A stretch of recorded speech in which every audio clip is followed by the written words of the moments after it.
کافی time ہو گیا، بس مختصر سا ایک سوز کچھ سلام کے اشعار اور پھر مرثیہ، ایک مرتبہ اور درود بھیجیے محمد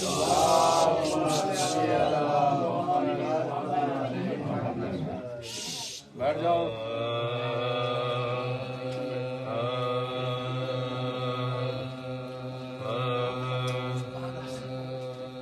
یا علی مظہر ایمان تجھے جان گئے،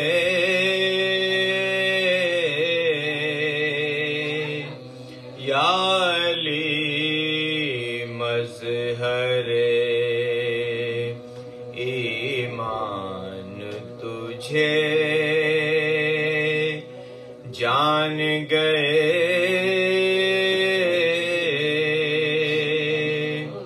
اور حد سے گزرے جو نصیری تو خدا مان گئے،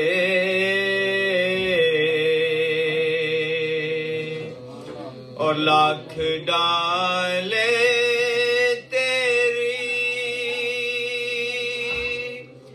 تصویر پہ تیرے پردے، لاکھ ڈالے تیری تصویر پہ تیرے پردے، اور پھر بھی پہچاننے والے تجھے پہچان گئے، یا علی مظہر. ایک درود بھیجیے محمد وعلی.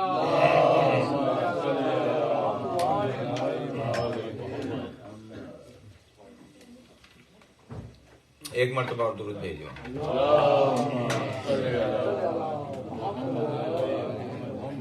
سلام کے چند اشعار، پھر 4 بند مرثیے کے انشاءاللہ.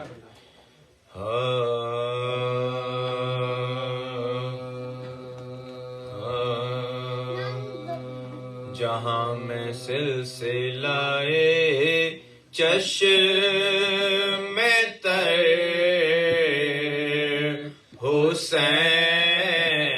حسین کا ہے، جہاں میں سلسلہ چشم تر حسین کا ہے، اور ہے اشک لوگوں کے لیکن اثر حسین کا ہے، جہاں میں سلسلہ چشم تر حسین کا ہے، اور ہماری صبح کا نام علی سے ہے آغا، ہماری صبح کا نام علی سے ہے آغا، پھر اس کے بعد تو ایک ایک پہر حسین کا ہے، جہاں میں سلسلہ چشم تر حسین کا ہے. یہ مسجدیں جو ہیں آباد آج سجدوں سے، یہ مسجدیں جو ہیں آباد آج سجدوں سے، تیرا کرم سہی مولا ثمر حسین سلسلہ چشم تر حسین کا ہے، اور یزیدیت تیرے ماتھے پہ جو پسینہ ہے، یزیدیت تیرے ماتھے پہ جو پسینہ ہے، ارے خدا کا خوف نہیں ہے یہ ڈر حسین کا ہے، خدا کا خوف نہیں ہے یہ ڈر حسین کا ہے، چشم تر حسین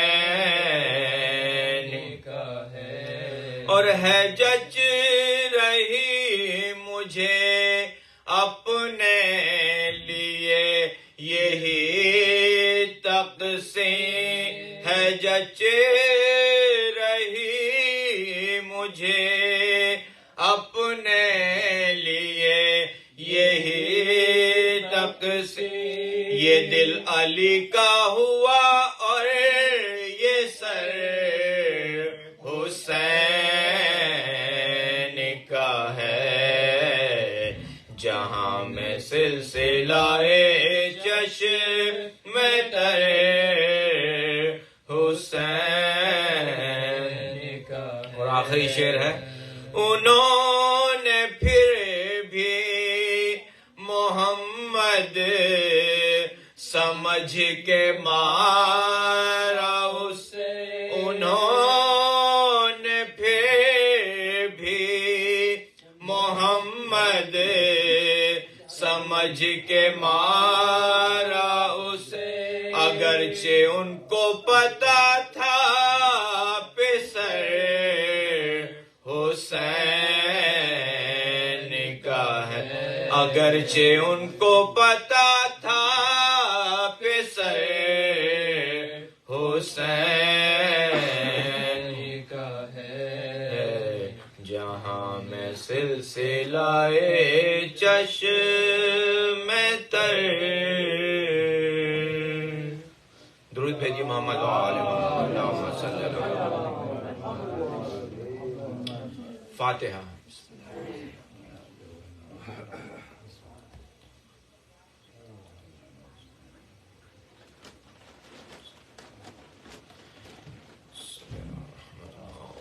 ایک اور درود بھیجیے محمد و آل محمد۔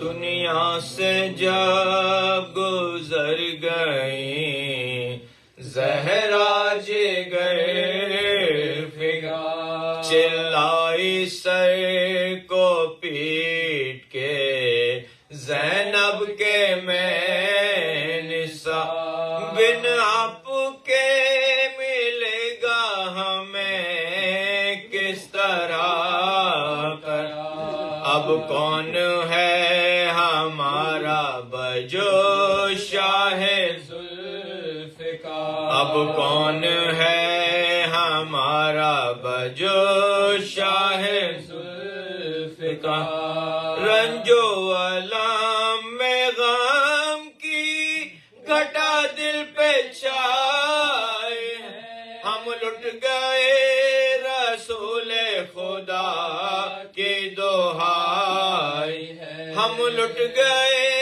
رسول خدا کی دہائی ہے، اتنے میں آئے پیٹتے سر کو حسن حسین، ماں سے لپٹ کے کہتے تھے دونوں بشور، اماں اٹھاؤ سر کو کہ آئے ہیں نور، اے اماں جان ہم کو کو نہیں ایک پل بھی چین، اے اماں جان ہم کو نہیں ایک پل بھی چین، پہلے ہی ہم دکھی ہیں نا ہم کو رولا، ارے نانا کی طرح ہم کو نہ یوں چھوڑ جا، نانا کی طرح ہم کو نہ یوں چھوڑ جائیے، ماں سے لپٹ کے کرتے تھے حسنین جب یہ بیت، ارے ناگاہ آئے روتے ہوئے شاہ معشوق، دیکھا کہ غش ہے فاطمہ زہرا کے نور، دے کر دلاسا بچوں کو بولے شاہ، دے کر دلاسا بچوں کو بولے شاہ، پیارو نہ رو جان میری نکلی جاتی ہے، ارے سن لو صدا بطول کے رونے کے آتی ہے، سن لو صدا بطول کے رونے کی آتی ہے، زہرا کو غسل دے چکی جا زینب آ کر کفن پہنانے لگے بادشاہ، آئے حسن حسین بھی روتے ہوئے قریب، ماں کے گلے لپٹ گئے دونوں وہ نازنین، ماں کے گلے لپٹ گئے دونوں وہ نازنین، اعجاز سے بطول نے دل کو سنبھال کر، ارے لے لی بلائیں ہاتھ کفن سے نکال کر، لے لی بلائیں ہاتھ کفن سے نکال کر، دنیا سے جب گزر گئی زہرا جگر فگار،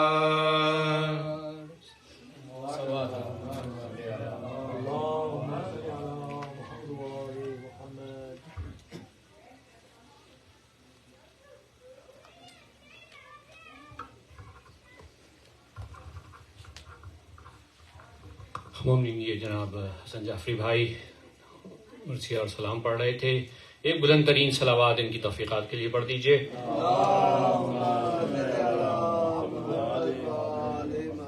میں درخواست کروں گا برادر فرحان نقوی سے تشریف لائیں اور شہادت جناب فاطمہ سلام اللہ علیہ پر مجلس فرمائیں۔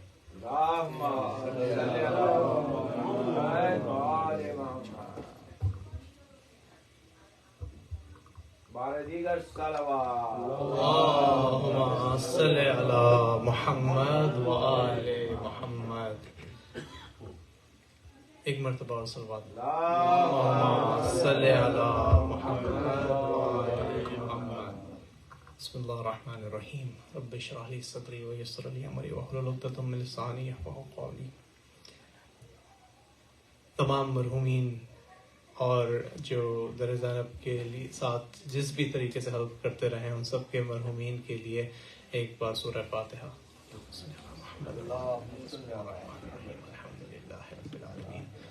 الرحمن الرحیم مالک یوم الدین ایاک نعبد و ایاک نستعین اهدنا الصراط المستقیم صراط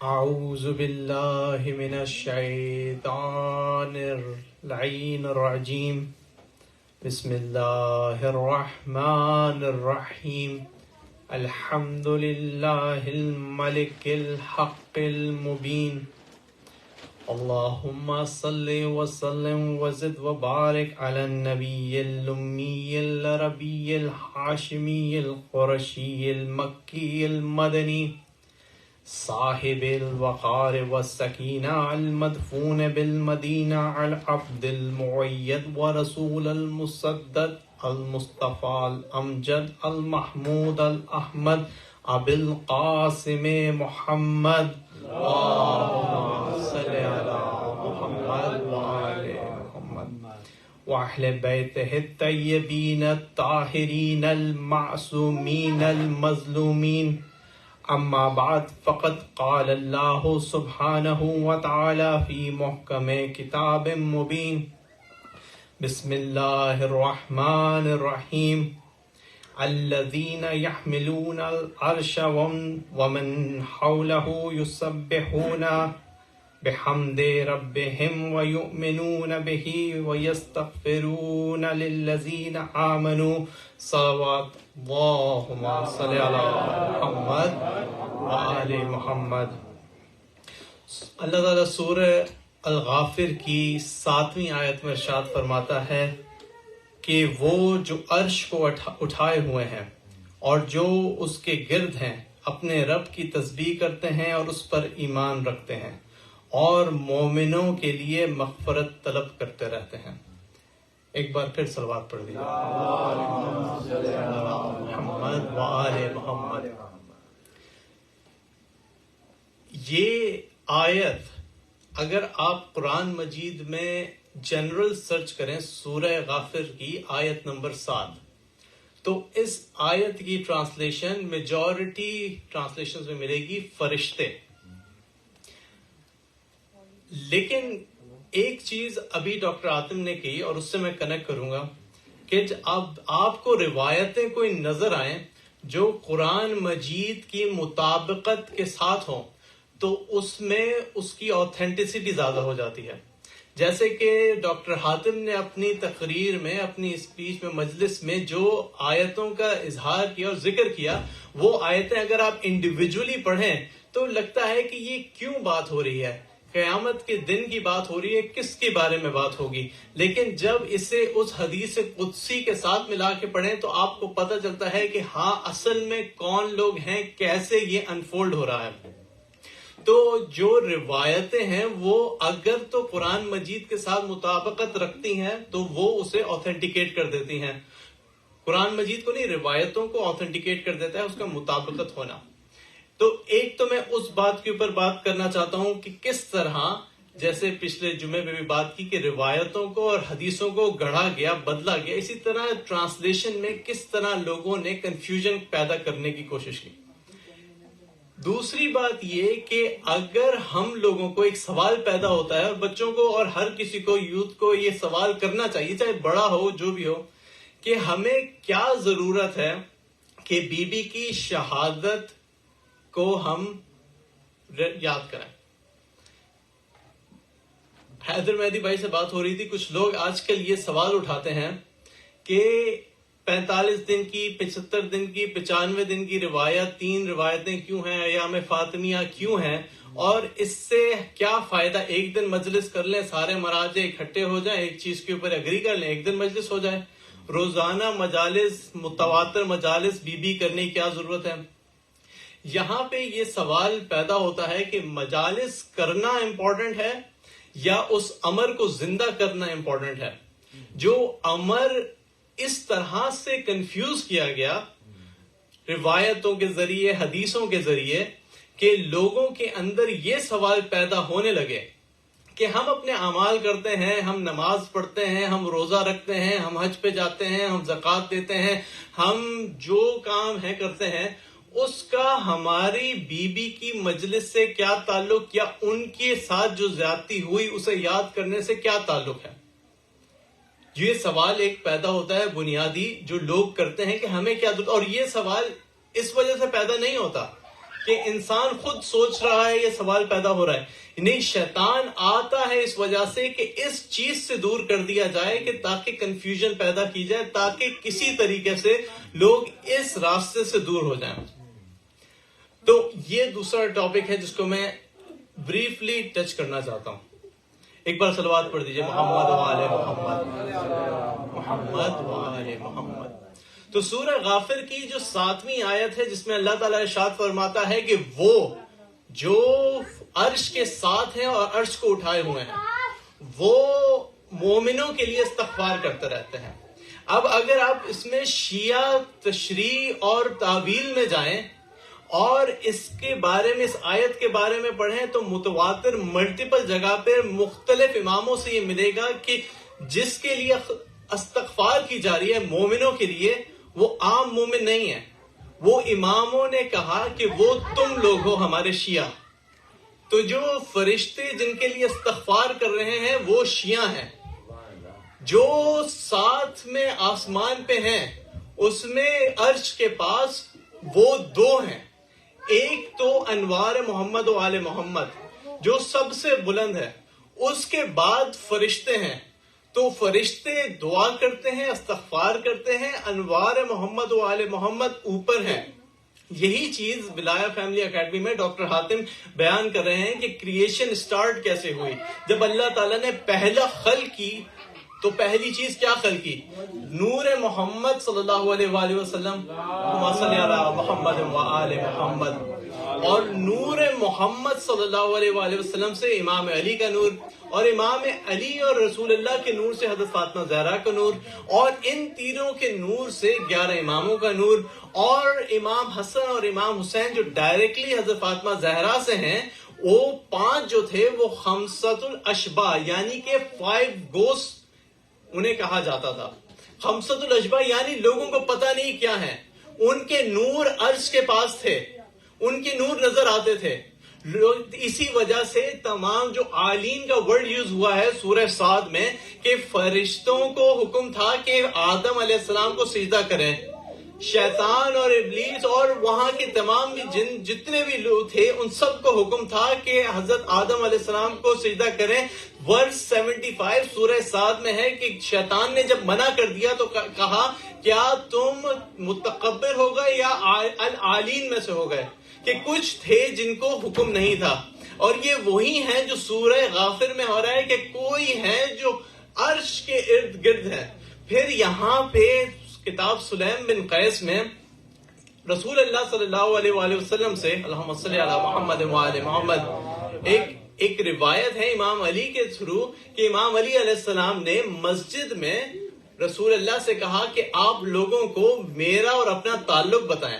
تو رسول اللہ نے وہاں پہ کھڑے ہو کے لوگوں کو بتایا کہ یہ میرا بھائی ہے.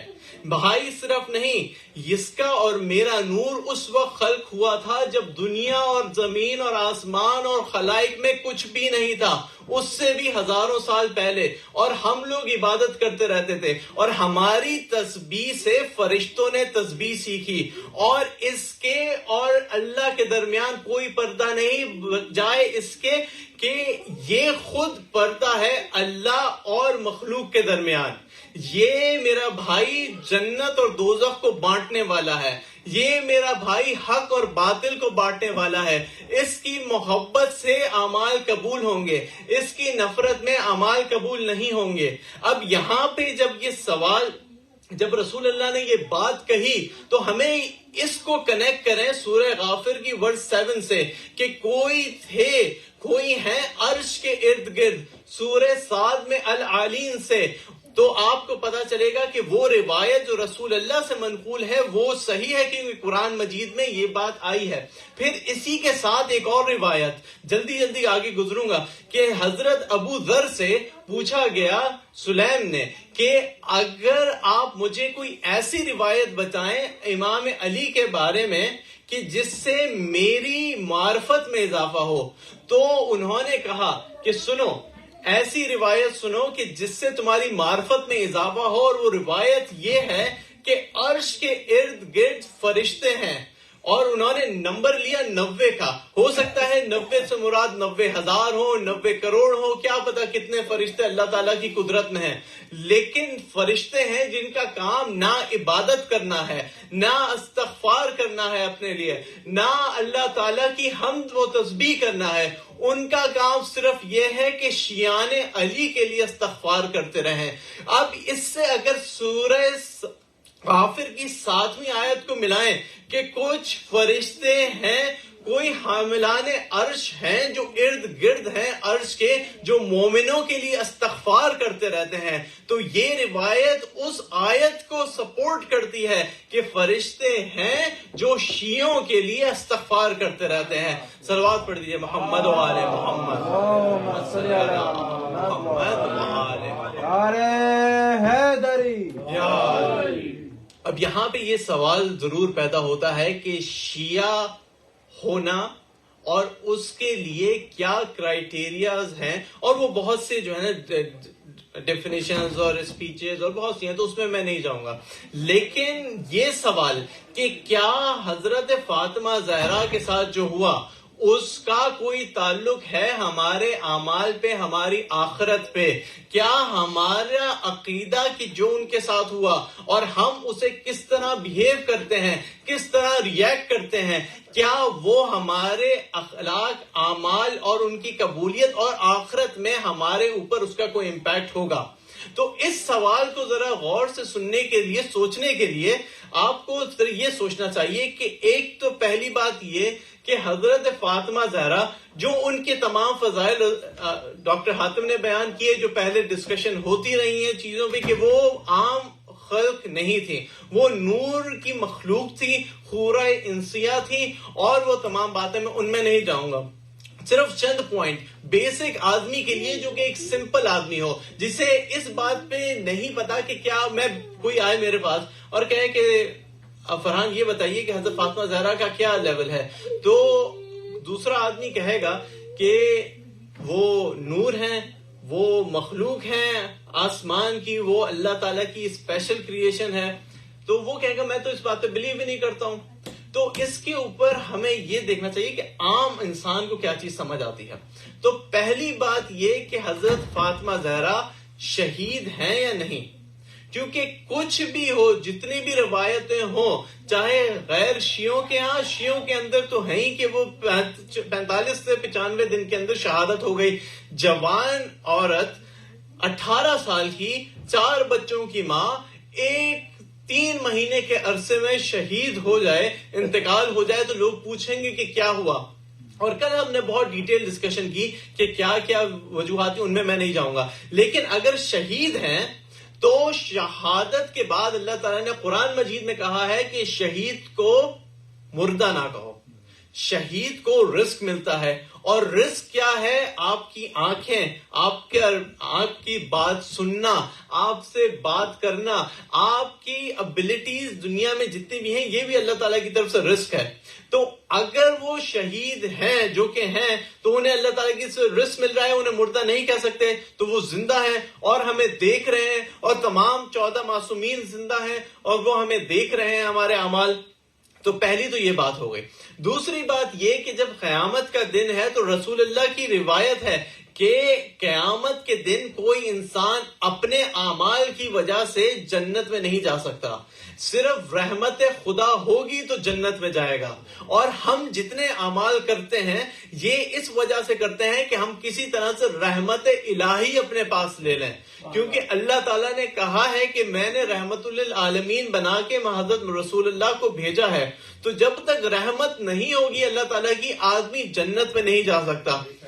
اب جب نہیں جا سکتا تو دوسری طرف یہ بھی ہر کوئی مانتا ہے کہ حضرت فاطمہ زہرا اور ان کے بچے، رسول اللہ، ان کے باپ اور ان کے شوہر جنت کے سردار ہیں، کوئی اس میں شک نہیں. تو اگر رحمت چاہیے اللہ تعالیٰ کی تو جنت جن کی ملکیت ہے انہیں ناراض کر کے تو رحمت مل نہیں سکتی. تو ہمیں ان کی رحمت کے لیے اس دن، جو ڈاکٹر حاتم نے ابھی بات کی کہ اس روایت کے تحت حضرت فاطمہ زہرا عرش کے ساتھ ہوں گی اور لوگوں کو چن چن کے ہٹائیں گی، وہاں سے اس مشکل سے نکالیں گی، یہ اور بھی روایتوں میں موجود ہے. تو جب تک وہ رحمت ساتھ میں نہ ہو اللہ تعالیٰ کی، ہم لوگ کیسے اپنے آخرت گارنٹی کر سکتے ہیں؟ تو اس لیے اگر وہ زندہ ہیں، جو کہ وہ ہیں، تو ہمیں ان کو خوش کرنے کے لیے، اللہ تعالیٰ کی رحمت لینے کے لیے انہیں خوش کرنا چاہیے. اب یہ سوال ہے تاکہ ہمیں انٹرسیشن ہو سکے. شفاعت ہو چکے، شفاعت کا کانسیپٹ قرآن مجید میں ہے، بہت جگہ، کچھ جگہ کے اوپر ہے شفاعت نہیں ہو سکتی، متواتر جگہ پہ شفاعت ہو سکتی ہے. اس کا مطلب ہے کہ جو لوگ اپنی مرضی سے بنا لیتے ہیں اپنے شفیع, ان سے شفاعت نہیں ہو سکتی. لیکن جنہیں اللہ تعالیٰ خود اپنا شفیع بنائے کہ یہ ہیں شفاعت کرنے والے, وہ شفاعت کریں گے. تو اب جو ہے جب شفاعت ہو سکتی ہے تو پھر تیسرا پوائنٹ یہ کہ حضرت فاطمہ زہرا جب دنیا میں تھیں تو انہوں نے کیا ایسی بات کی جس سے ہمیں پتہ چلتا ہے کہ وہ کس سے خوش تھیں, کس سے ناراض تھیں. کچھ چیزیں انہوں نے کہیں جو کہ بخاری میں بھی ہیں, دوسری کتابوں میں بھی ہیں. فار ایگزامپل کہ عمر اور ابو بکر سے بات نہیں کی. انہوں نے یہ بھی کہا کہ ایک روایت ہے کہ امام علی علیہ السلام, کتاب سلیم میں بھی ہے کہ امام علی علیہ السلام کے بعد, واقعے کے بعد جب تمام پریشانیاں ہو چکی تو دونوں آئے امام علی کے پاس اور کہا ہم سے غلطی ہو گئی, ہم بی بی کے پاس جانا چاہتے ہیں. امام علی نے بی بی سے کہا کہ تمہارا کیا خیال ہے؟ بی بی نے کہا کہ آپ گھر کے مالک ہیں, گھر آپ کا ہے, آپ کی مرضی. انہوں نے کہا ٹھیک ہے انہیں آنے دو ایک بار. وہ گھر میں آئے, بی بی پیچھے منہ کر کے بیٹھ گئی. انہوں نے کہا کہ بیوی ہم سے غلطی ہو گئی. انہوں نے کہا اگر تم لوگ سچے ہو اپنی بات میں تو مجھے یہ بتاؤ کہ کیا اللہ کے رسول نے یہ نہیں کہا تھا کہ جس نے فاطمہ کو ستایا اس نے مجھے ستایا, اور جس نے مجھے ستایا اس نے اللہ کو ستایا؟ انہوں نے کہا جی بالکل یہ کہا تھا. جب یہ کہا تو حضرت فاطمہ زہرا نے کہا کہ اے اللہ گواہ رہنا, ان لوگوں نے مجھے ستایا ہے اور ان لوگوں کو میں معاف نہیں کروں گی. قیامت کے دن میں جا کر ان کے بارے میں شکایت کروں گی. تو جب حضرت فاطمہ زہرا نے یہ تو کلیئرلی ہو گیا کہ کچھ لوگوں سے بہت زیادہ ناراض تھیں جنہوں نے تمام مصائب کی جڑ ڈالی. اب کچھ لوگ, مدینہ شہر اگر سوچیں تو کیپٹل تھا اسلامی ریاست کا. اسلامی ریاست کے کیپٹل میں کتنے مسلمان ہوں گے؟ بہت سے مسلمان ہوں گے. اور سب نے تو دشمنی نہیں کی تھی, سب نے آ کے تو گھر نہیں جلایا. لیکن جنازے میں کتنے لوگ آئے؟ 5-7. یہ وہی لوگ تھے کہ جب حضرت فاطمہ زہرا گھر گھر جا کے حضرت امام علی علیہ السلام اور حسنین علیہ السلام کے ساتھ جا رہی تھیں اور لوگوں کو بتا رہی تھیں کہ آؤ مدد کے لیے, کیونکہ تم لوگوں نے اپنی بیعت کی ہے تو تم اپنی بیعت کو پورا کرو. تو صرف 4 لوگ آ رہے تھے, 3 دن مسلسل گئیں. تو بی بی نے یہ بھی کر دیا واضح کہ جو لوگ میرے مصائب پہ خاموش رہیں گے ان کے ساتھ بھی میں نہیں ہوں. کہ اگر وہ مصلحتاً دنیا کی, یہاں تک کہ آپ کے اوپر تقیہ واجب نہیں, اگر تقیہ ہے تو جان بجانا واجب ہے, لیکن اگر تقیہ واجب نہیں اور لوگ خاموش رہتے ہیں مصائب حضرت فاطمہ زہرا اور اہل بیت کے اوپر, تو بی بی نے کہہ دیا کہ وہ لوگ جو مدینہ میں خاموش رہے اس ظلم کے خلاف, تو انہیں بھی انہوں نے اجازت نہیں دی کہ جنازے میں آئے, نہ انہیں پتا ہے کہ کہاں پہ قبر ہے. تو اس سے یہ ثابت ہوا کہ اگر ہمیں بی بی کو خوش کرنا ہے, کیونکہ ان کی ہمیں انٹرسیشن اور شفاعت چاہیے اور وہ ہمارے اعمال کو دیکھ رہی ہیں, تو ہمیں وہ کام نہیں کرنا جو مدینے والوں نے کیا. کیا کیا انہوں نے؟ وہ ظلم ہوتا دیکھتے رہے, خاموش رہے. ہمیں خاموش نہیں رہنا. اب وہ جب پریشانی آئی اہل بیت کے اوپر وہ خاموش رہے, انہوں نے منہ موڑ لیا, بلکہ اس ظالموں کے ساتھ کہا کہ آپ باہر جا کے جنت البقیع میں جا کے رویا کریں, ہمارے نیند میں خلل آتا ہے, ہم لوگوں کو یہ نہیں کرنا. اور جب بھی مصائب اہل البیت علیہ السلام بیان ہو, حضرت فاطمہ زہرا کے مصائب بیان ہو, اس طرح گریا کریں کہ جس طرح آپ کے سامنے وہ واقعہ ہو رہا ہے. اور اگر اللہ تعالیٰ کبھی ایسا موقع دے کہ بی بی کے بیٹے آئیں تو اپنا سب کچھ چھوڑ کے اس بدلے کے لیے جائیں جو بی بی کے بیٹے آئیں گے وہ بدلہ لینے کے لیے. جب یہ اپنے اندر, ہمارے اندر اس طرح کی معرفت ہوگی تو بی بی دیکھیں گے بھی اور وہ ہمیں اس کتاب میں بھی لکھ لیں گی کہ ہاں یہ لوگ جب دنیا میں تھے ان لوگوں نے مصلحت سے کام نہیں لیا, ان لوگوں نے میرا حق ادا کیا.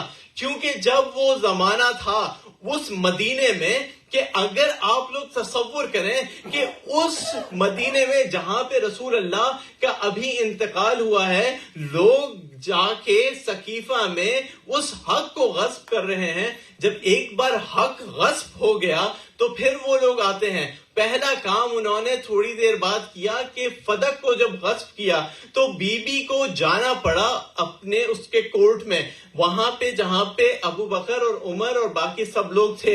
انہوں نے دی کہ یہ میری دستاویز ہے, یہ میری ملکیت ہے.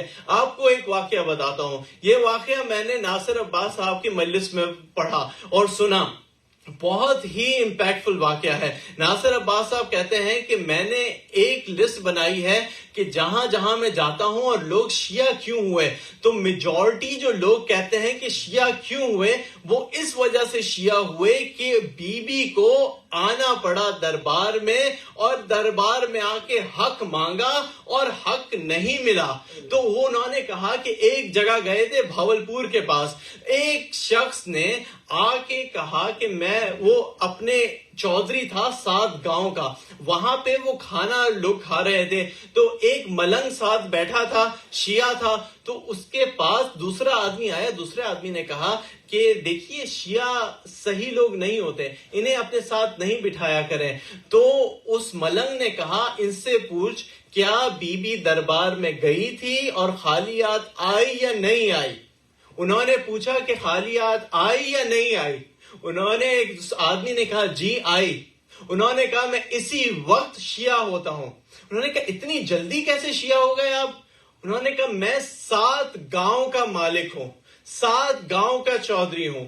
میں ہر گاؤں میں فیصلہ کرتا ہوں کہ یہاں پہ کیا صحیح ہے کیا غلط ہے. لوگ میرے اوپر یقین کرتے ہیں. اگر کل کو میرا کوئی کمی, میری زراعت پہ رہنے والا, میرا ملازم میرے مرنے کے بعد میری بیٹی کی زمین اس وجہ سے چھین لے کہ اس کے پاس دستاویز نہیں ہے, تو وہ کس طرح کا انسان ہوگا؟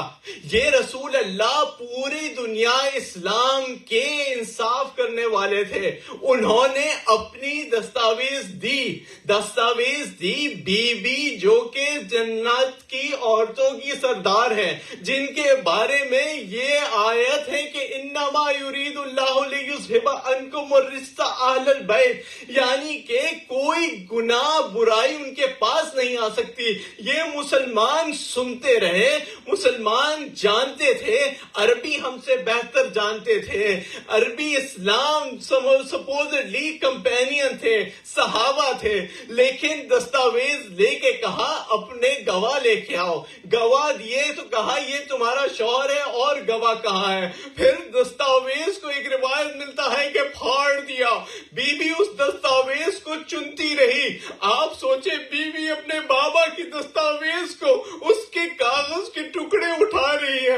اب جب وقت گزرا لیکن چونکہ بیعت نہیں ملی, ان کو بے چینی تھی کہ بیعت کسی طرح علی دے دیں. کسی طرح علی بیعت کیوں نہیں دے رہے؟ پورا اسلام بیعت دے دیا, علی کیوں نہیں بیعت دے رہے؟ عمر نے ایک بار آدمی کو بھجوایا کنفوس کو کہ جاؤ علی سے کہو ابو بکر خلیفۃ الرسول بلا رہے ہیں. امام علی نے کہا کہ بہت جلد خلیفہ بن گئے, تم لوگ جھوٹ بولتے ہو, خلیفہ میں ہوں. انہوں نے میں نہیں آ رہا. دوسری بار کہا کہ امیر المومنین بلا رہے ہیں. انہوں نے کہا نہیں امیر المومنین تم لوگوں نے مجھے کہہ کے میری بیعت کی تھی ابھی کچھ دن پہلے, میں نہیں آ رہا. تیسری بار عمر کو غصہ آیا, ابو بکر سے کہا کیوں نہیں بھیجتے تم فوجوں کو؟ لشکر کو بھیجا, وہاں پہ بی بی بیٹھی تھی دروازے کے اوپر. بی بی نے کہا تم گھر میں آؤ گے, گھر میں آگ لگاؤ گے؟ میں نہیں آنے دوں گی. جب واپس گیا کنفوس تو عمر نے کہا کہ تم عورت سے ڈر گئے, چلو میرے ساتھ آگ لے کے چلو. آگ لے کے چلو, خود آگ لگائیں گے. کہا کہ فاطمہ علی کو گھر سے نکالو, میں آگ ورنہ لگا دوں گا. حضرت فاطمہ زہرا کہتی ہیں کہ آگ تم اس گھر پہ لگاؤ گے جس گھر پہ فرشتے آ کے سلام کرتے تھے, رسول اللہ روزانہ سلام کرتے تھے, آیے تطہیر پڑھتے تھے. میں لگاؤں گا آگ, میں اسی وقت آگ لگاؤں گا. لکڑیوں کا ڈھیر لگایا, آگ لگائی. آگ لگنی تھی, دروازے کو بی بی روک رہی ہیں. اب جو روکنے رہی ہیں تو اس نے دھکا دیا, دھکا اس طرح دیا. اب ذرا یہ نہ سوچیے گا یہ کوئی عام عورت ہے, یہ کوئی عام انسان ہے, یہ حورہ انسیہ ہے, یہ اللہ کا نور ہے. یہ نور اس وقت کا خلق ہے جب دنیا خلق نہیں تھا. یہ اللہ تعالیٰ کا انعام ہے رسول اللہ کے اوپر.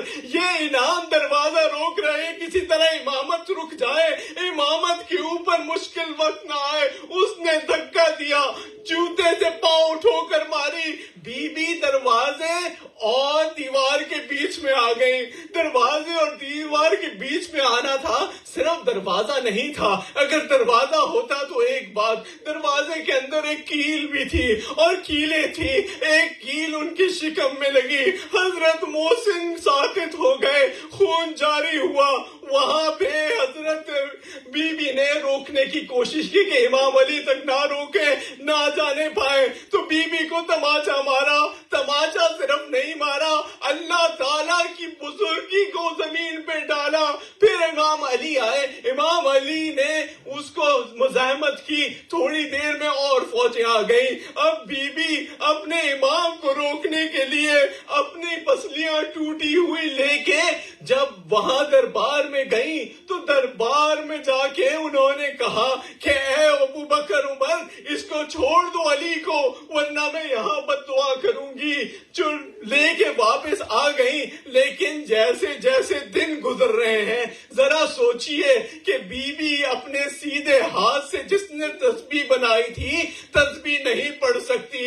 ہاتھ میں ایسا فریکچر ہے, ایسا ٹوٹا ہے کہ ہاتھ اٹھتا نہیں, اور ایک ہاتھ اپنی پسلیوں پہ رکھا ہوا ہے. روزانہ ذرا تصور کریں, اس مدینے کو تصور کریں جس مدینے میں بی بی روزانہ جاتی ہیں, انہیں گھر میں رونے نہیں دیا. اب جنت البقیع تک جاتی ہیں, روزانہ جاتی ہیں, اپنے 2 چھوٹے چھوٹے بچوں کو, 4 بچے ہیں, ساتھ لے کے جاتی ہیں. بچے اپنی ماں کو دیکھ رہے ہیں روزانہ کمزور ہو رہی ہے. بچے سوچتے ہوں گے, اماں آپ کی طبیعت ٹھیک ہے, آپ ٹھیک تو ہو جائیں گی, آپ میری والدہ ہیں, آپ کی طبیعت ٹھیک ہے. اس طرح 2 مہینے گزر گئے. اب جب وقت آیا آخری تو پھر بی بی نے امام علی کو بلایا. امام علی سے کہا, اے علی تم میرے بعد بچوں کو جھڑکنا نہیں, یہ یتیم بچے ہیں, ان کو بہت محبت سے پالا ہے, ان سے نرمی سے بات کیجیے گا. اور پھر مجھے یہ میری ایک خواہش ہے کہ کوئی میرے جنازے پہ نہ آئے. اب جب جنازہ تیار ہوا اور تمام بچے کو بلایا گیا تو ایک بچہ نہیں آیا, وہ تھے امام حسین. امام حسین ایک کونے میں کھڑے ہوئے ہیں, امام علی ڈھونڈ رہے ہیں کہ امام حسین ہیں کہاں. جب امام حسین کو بلایا, کہا نہیں, جب تک اماں نہیں بلائیں گی میں نہیں آؤں گا. امام علی نے کہا کہ اتنے میں بندے کفن کھولے. جیسے آپ کو پتا ہے کفن کو بند کر دیتے ہیں, بندے کفن کھلے, 2 ہاتھ نکلے, آؤ میرے حسین. امام حسین آگے سینے سے لگ گئے. اور پھر یہ وقت آیا کہ جب جنازہ دفن ہو گیا, یہاں پہ امام علی اپنے بچوں کو تسلی دے رہے ہیں. لوگوں نے قبر کشائی کی بھی کوشش کی, امام علی نے نہیں ہونے دی. لیکن وقت گزرتا رہا, کربلا آئی جہاں پہ امام حسین کی بیٹی, 4 سال کی بیٹی, اب اپنے بابا کی لاش سے لپٹنا چاہتی ہے. اسے شم تماچے مار کے ہٹاتا ہے. اس سے کہ وہ کہتی ہے میں کچھ نہیں کروں گی, صرف دیکھنا چاہتی ہوں اپنے بابا کے کٹے ہوئے لاشے کو. اور ادھر امام کی ماں جنت البقیع اور مدینہ چھوڑ کے باہر کھلے ہوئے اپنے بیٹے کے پاس آ کے روتی ہے کہ میں نے بڑے محبت اور مشکلوں سے پالا تھا, مجھے میرا بیٹا واپس دے دو. سیعلم الذین ظلموا أی منقلب ینقلبون. اے اللہ ہماری اس قلیل سی عبادت کو قبول فرما, اور ہمیں وہ معرفت عطا فرما جو تیری معرفت ہے, اور معرفت محمد و آل محمد. ایسی معرفت کے جس کے اندر ہماری آنکھوں سے ہر وقت آنسو جاری رہے, اور ہمیں وہ خلوص اور وہ اخلاص عطا فرما کہ ہم تیری حجت کے لیے ہر وقت تیار رہیں. اور تمام مسلمانوں کی جو پریشانیاں ہیں, خاص طور پہ غزہ میں, اللہ تعالیٰ ان کی پریشانیوں کو دور فرما, اور ہم سب کی پریشانیوں کو دور فرما.